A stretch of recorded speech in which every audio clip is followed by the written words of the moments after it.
Hey, folks, and welcome back to the strategy session. This is not the show we wanted to be having this week, but it is the show we are going to have this week. Look, everybody is freaked out and disappointed and shocked by the results of this election. But I think with a week of clarity now, we understand a lot of the things that went right, that went wrong. And we're starting to see that the election wasn't the popular vote wipeout that it was initially advertised as. We are starting to see that Donald Trump's behavior is as it will always be, just like Donald Trump always is. So his cabinet's going to be filled up with weirdos, skells, criminally adjacent dipshits, lunatics, and a variety of other people who are going to be way over their heads on a lot of things. And that he's going to do what he always does, is set his own people against each other. We've seen this just in a week. But look, we're going to talk tonight about what went wrong in this election for the pro-democracy side. And I'm going to start out by giving you a couple of my theories of the case. And we're going to have a conversation about this. Folks, pop some questions in the chat if you want to participate on this. We exist in a country with two separate and unequal media ecosystems.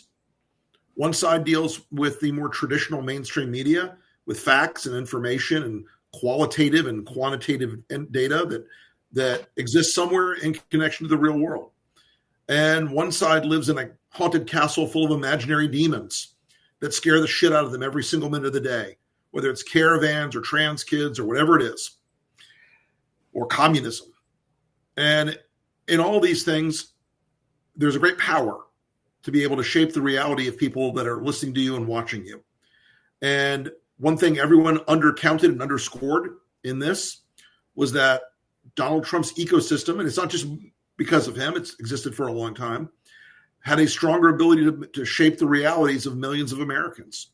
And the Democrats are not blameless in this. They did not. We look back and we can identify a few failure points.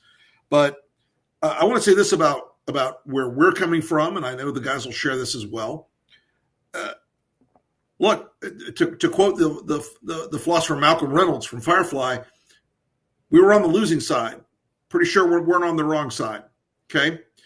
And the fact that Donald Trump is president again doesn't mean you can roll over and walk away. It doesn't mean you can quit. Alexei Navalny had a great line, and I hold it in my heart all the time. You are not allowed to give up. You are not allowed to give up. So that's us. We're not allowed to give up. So with that, Joe, Stu, welcome to the show. I want to start with you, Joe. You were an expert on the internal workings of Democratic politics at every level. Talk to me about what you're hearing and seeing and feeling out there in the Democratic political ecosystem, both in terms of where they think the election went wrong and what they think they should be doing next. Well, it's a bit of a circular firing squad, which is crazy, but that's what Democrats do. I mean, the reality is, Donald Trump got essentially the same vote he got in 2020. He got 74 million then. He got roughly 74 million this time. Right. Joe Biden got 81 million votes, and Kamala Harris going to maybe get to 74. So, look, there was a big underperformance that happened. And I think, Rick, it goes back to what you were talking about. For 30 years or so, they've owned networks, whether it's Fox, whether it's Sinclair Broadcasting, whether it's now Elon Musk and X, whether it's Breitbart. I mean, and we could go on. We could just keep rattling off the different networks and things that they've built that are just seeping poison and misinformation and demonizing the Democratic brand and whoever the Democrat is, whether it's Nancy Pelosi, Hillary Clinton, Joe Biden, or Kamala Harris. And what I think the election showed is that the answer to that is not to show up every 2 years in October knocking on people's doors, trying to undo it with a 2-minute conversation when, frankly, most people don't really want a stranger knocking on their door anyways. And thank all of you who did go knocking on doors. That's not my point. God bless you. Yes, but I'm saying as a strategy, the strategy, we need to invest. They blew $2 billion or something like that on TV ads, while Lincoln Project was doing targeted digital, and while they were using their social and digital networks, the other side, to literally create that fear, that anger, that hate, that was seeping deeper and deeper in. My mistake was thinking, oh, it was going to be stuck at 46. That it wouldn't seep deeper into the American psyche, into the American electorate. It really didn't. It was about the same boat. Our problem was it seeped in. I think the transgender ads, other things, got to black men, to Latino men, to some of the people we needed to get. And so, my big takeaway is people will say, hey, if we only had a better candidate or a different candidate, or we had a better message. I'm not sure. I'm sure that as we move forward, that's true. Better candidate, different candidates, different and better messaging. Hopefully, they take some cues off what we've been doing. But if that happens, I think that candidate, that message will be demonized by their networks. One of the things we have to do is build Resolute Square, build Says Us, and this isn't a Lincoln Project Says Us Resolute Square thing. We need these networks that we own, that we are pushing the message, and we are countering what they have built. And frankly, we're all doing it with your help and a few dollars that we throw in every once in a while out of our own pockets. And hopefully there's somebody out there decides that, because we don't have an Elon Musk or the Murdoch, or those people who got to invest in what they wanted to drive. We're going to build them. I know I am. I know you guys are. I think that's really important. And thank all of you for helping us.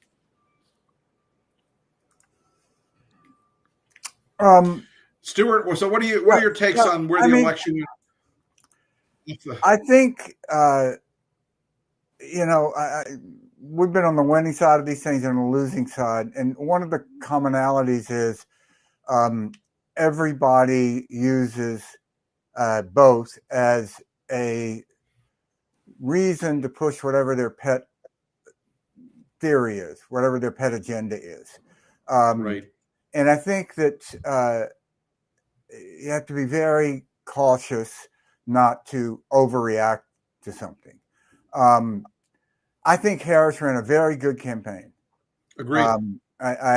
She didn't have one bad day. She had a great convention. Mm-hmm. She had a fantastic debate. They did some of the best events I've ever seen, both in execution and in concept. There's a lot of talk that if Joe Biden, after the midterms, had said, I'm going to get out, and you had a primary, that would have solved everything, which you never know. There's not a universe where that is going to occur. But I think you got to pause and think, every time a sitting vice president has run for a party's nomination in modern history, they've won it. Every time. Right. They don't win the presidency always, but they win, in fact, rarely actually, but they win the nomination. So it seems to me most likely would have had a long, expensive, bloody primary, and come May or June, probably the vice president would have emerged victorious. She would have been broke, and the party would have been fractured. So I'm not really sure that was the answer to that kind of process question. But all these, I do think it's worth noting how many parties in power are losing around the world. And I think it speaks to a post-COVID reality. I look at this coalition that Trump has put together. I think it's completely unsustainable. There is no way that you can have all these Hispanics, or however many percentage, and I'm curious what the percentage is going to end up being, say they voted for Trump because they thought it'd be good for the economy. Maybe they're contractors, builders. They thought that would be good. And didn't worry about the idea that they would be rounded up. But you round up millions of people, you're going to start rounding up their relatives. And, this guy's head of the roundup now is the guy who has said, when asked, will you divide families? He said, no, the easy solution is we'll just take them all, whether or not they're here legally or not. And that is unsustainable.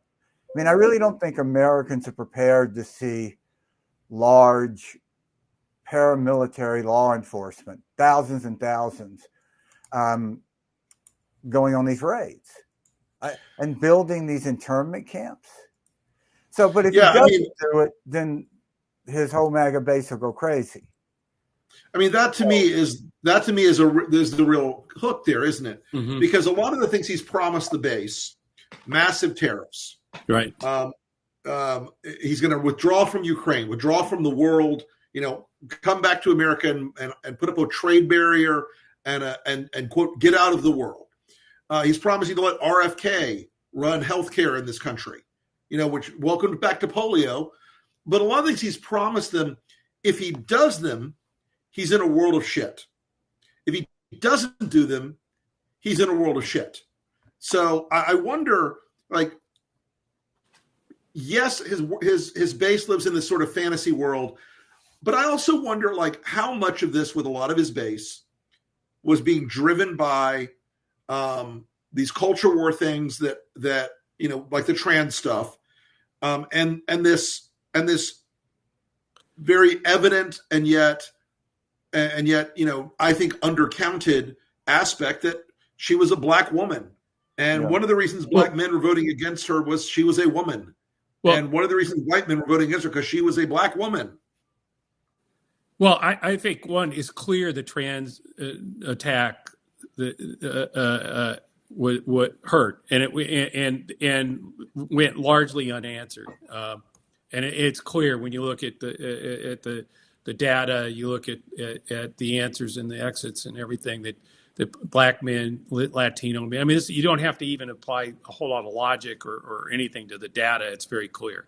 But the interesting thing is, look, I always, and how many times I repeated over and over again, it was a 56-53 kind of structure to the race, that he was going to get about the same as he always did. And the big problem was, do people stay home or do they vote for third parties? And with Trump and with Biden, particularly after the debate, it was very clear that was a real possibility. People would stay home or vote for third parties. When she came in, all that energy, made me think, okay, they're not going to stay home, and the third parties just disintegrated. But what I may have missed, and I'll fess up to up front, was maybe there was another dynamic going on, which I think Rick was getting at. In 2016, Hillary Clinton, a white woman, lost to Trump, getting 48% of the vote. In 2020, Joe Biden, a white guy, won with 51% of the vote, Trump getting roughly the same percent that he got in 2016. And in 2024, Trump gets basically the same raw vote. And guess what? A black woman gets 48% of the vote against him and loses. And I think we have to that might have been a frame of the race that I was not in 2024 I never would have wanted to believe, but obviously it's true that the misogyny, and I think combined with the trans attack, was something that kept her at 48 and allowed enough people either to stay home or to move to Trump. And I know that, we were fighting to hold Dobbs dads and Red Dawn Republicans and the Bannon line. And it looks, when you look at the data, that to a large part happened. We held the line there. The problem is, even if you can hold 2 million of those people, in other words, it's like there was obviously some shifts going on. More of one group did vote for her. We were able to hold our targets and get them to move the way we wanted them to. But when you have that kind of an underperformance among Black men, Latino men, it's key components of the Democratic base. You can't make up for. We may have, in other words, she may have had 10 million shift one way. You helped make 3 million shift the other way. That we were helping, but again, the doors and all that cannot make up for, I think, the poisonous attacks, the smears, the demonization that their networks are delivering every day, seeping into the literally being injected minute by minute into millions of people. I mean, hell, Fox News on election night had the largest viewership of any network in America.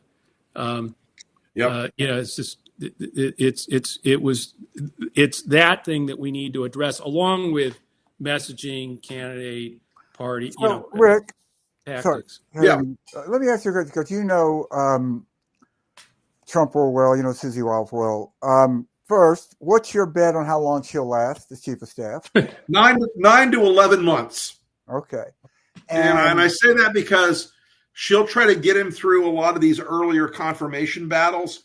And even Trump knows he has to have a grown-up in the room to do the confirmations. There's no way that any of the weirdos are going to make it. I will say that's going to be a heavy lift for Susie. She's got some choices out there that are emerging. Some of them are not as frightening for confirmations in the Senate. Like a Marco Rubio being a fellow senator, there's a courtesy that they do each other. But I just heard that they were talking about Pete Hegseth, who is a lightweight for defense secretary. In a moment when we are in a world that is in astounding military peril, you're going to put a Fox TV host on as the Secretary of fucking Defense.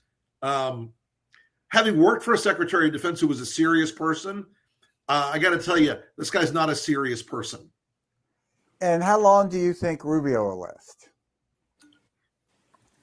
Marco has shown a capacity for humiliation that I think really will make him a valuable member of the Trump team until Trump one day wakes up and decides he doesn't like him anymore for whatever obscure Trumpian reason. But a lot of these people that Susie's going to have to shepherd over the line are going to go through some very tough confirmation hearings, unless Trump just bypasses it all and goes straight for the recess appointments. Recess appointments, yeah. And one last question: who's going to be the majority leader, you think? Oh yeah. Well, right now, Elon, Bannon, Hannity, a whole bunch of these guys have now put out the word that John Thune and John Cornyn are unacceptable, far left, liberal, progressive, Antifa, Black Lives Matter, trans activists. And so the only choice is Rick Scott,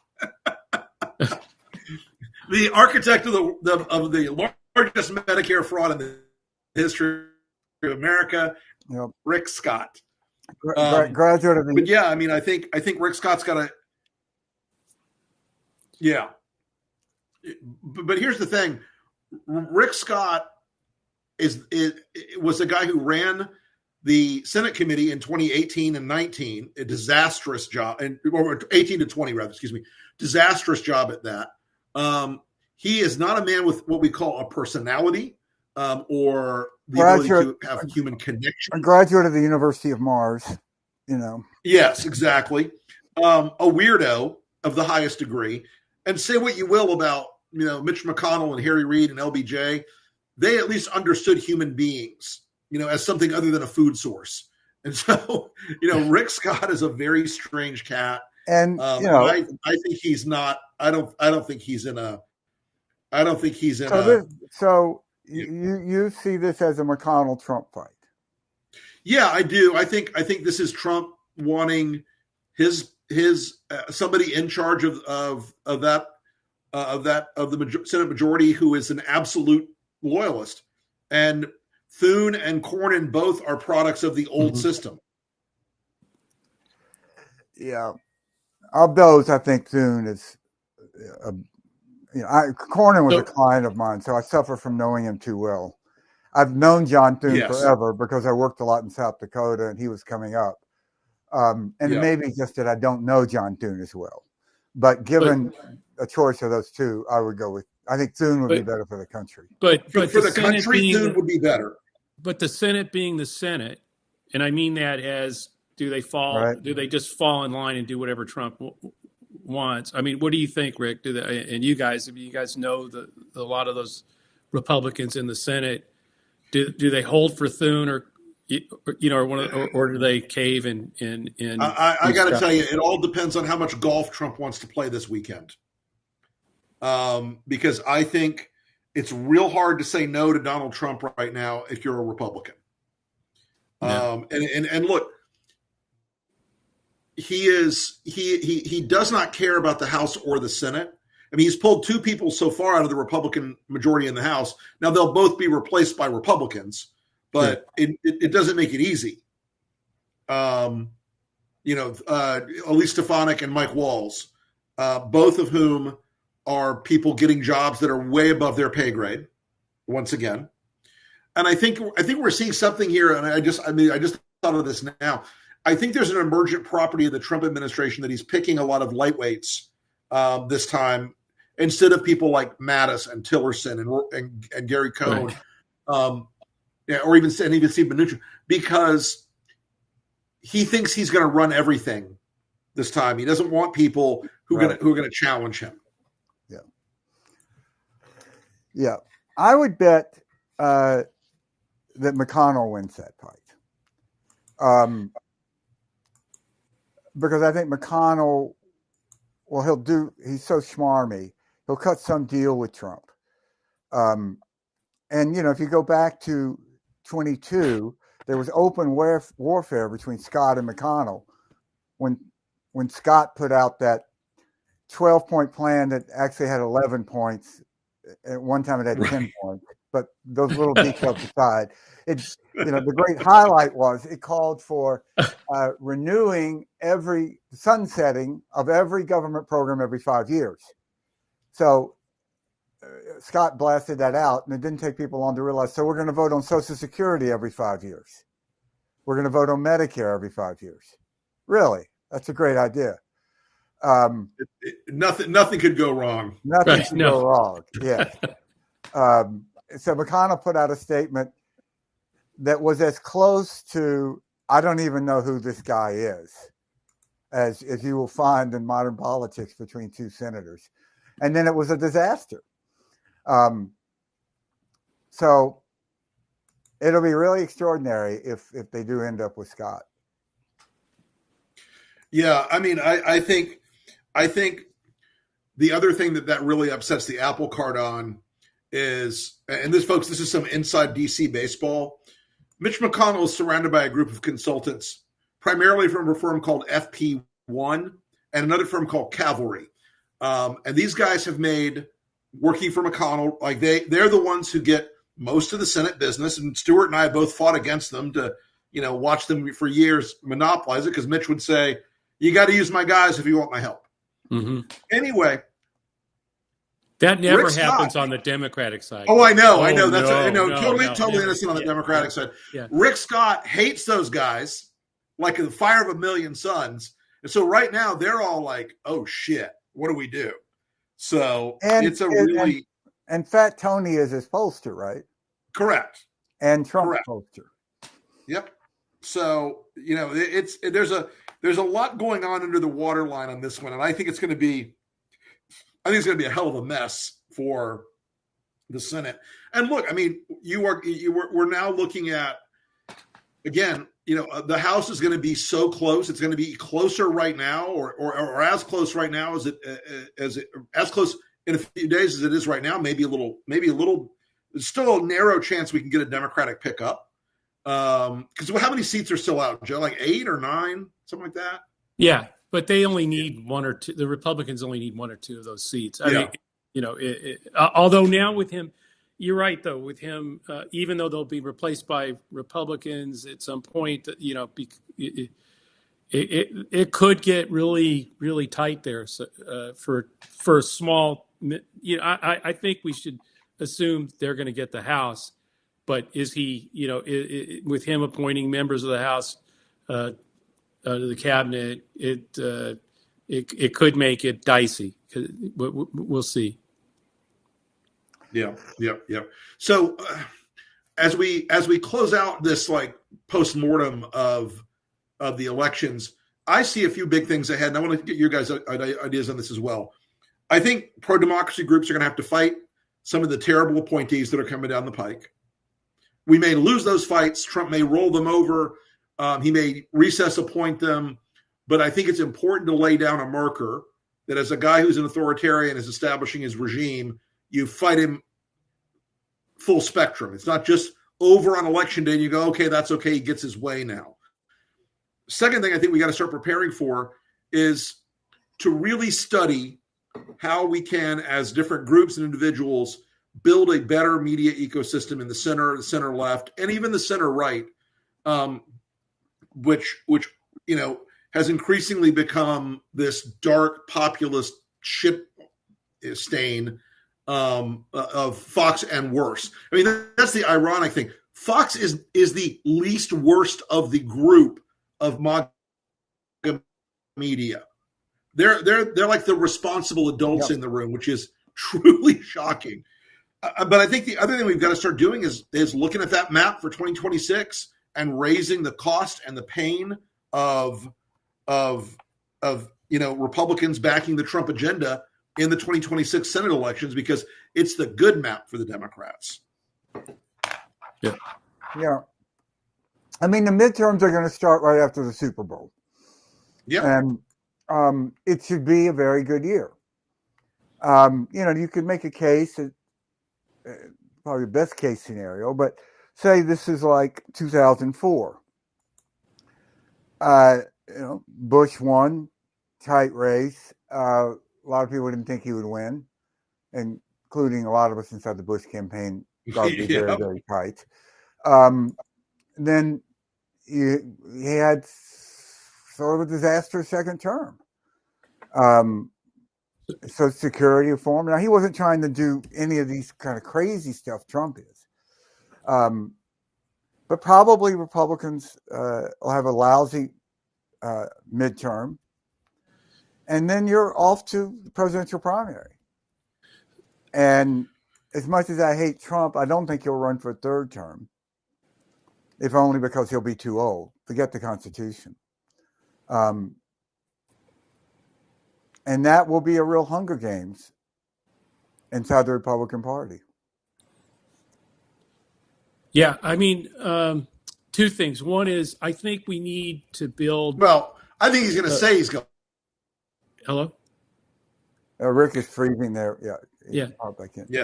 I was going to say, I think he'll say he's going to have a third term just to fuck with people, just to make everybody on the left lose their mind and to, troll the rest of the country and to keep the attention on himself. Two things. One, people went out and knocked on doors. I have more than a few tell me that they were wearing T-shirts that said "democracy" on them, and that when they knocked on the doors, as soon as people saw the word "democracy," they slammed the door on their face. Now, I'm going to make a guess about who those people were, but my point is that I think one, we need to develop pro-democracy, not partisan networks necessarily, but pro-democracy networks out there that proudly proclaim this social network or this is pro-democracy. It will be amazing how they won't do that on the other side, right? Because that's just not where they're at. The second thing, though, that I think is really important, and I'm sorry it's going to maybe tick a lot of people off, but I hope like crazy the Democrats don't win the House. I know there's like, oh my, we need one thing. I get it, though. I get it. I think if we don't win the House, he has, getting back to what Stuart said about holding the coalition together, if he can blame the Democrats in the House, if we have the majority, for whatever side of his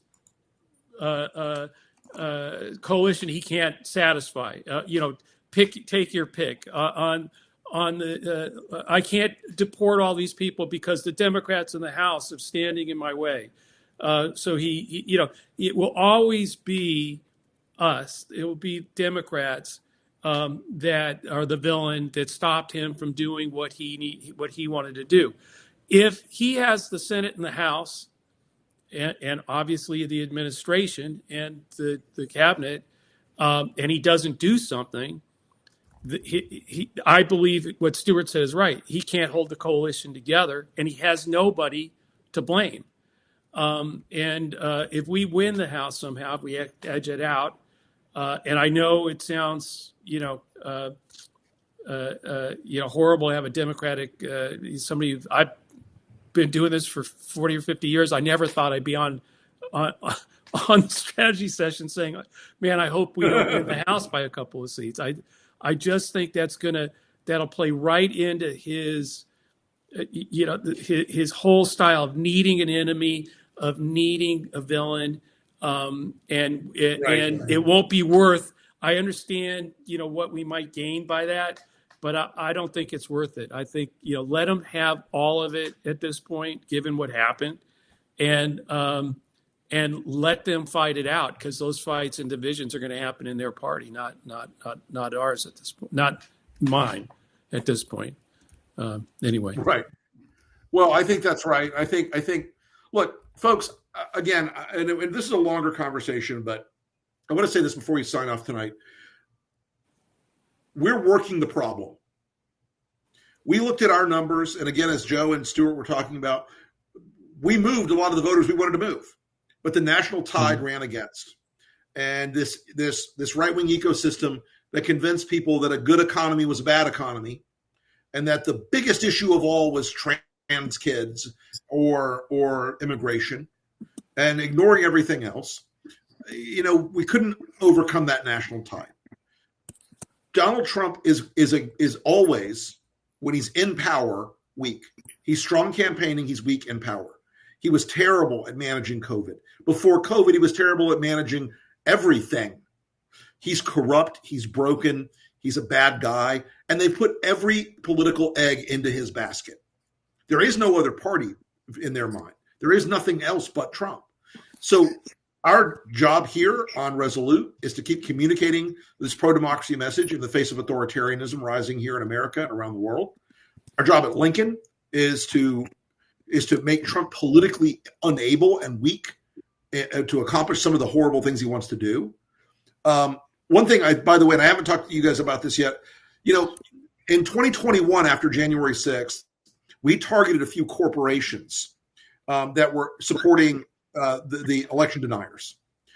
I'm fascinated to see how Coca-Cola, for instance, responds when millions of Hispanics are being deported from this country, and we make a point to America that they're funding the Republican Party at very high levels, or any other company.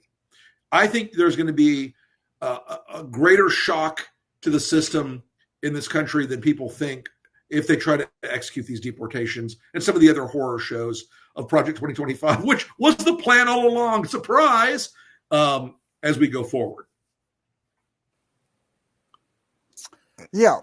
I mean, I think there's sort of two things that we need to keep in mind. First, we've always said that in a democracy, somebody has to be willing to lose, and now it's our turn to lose.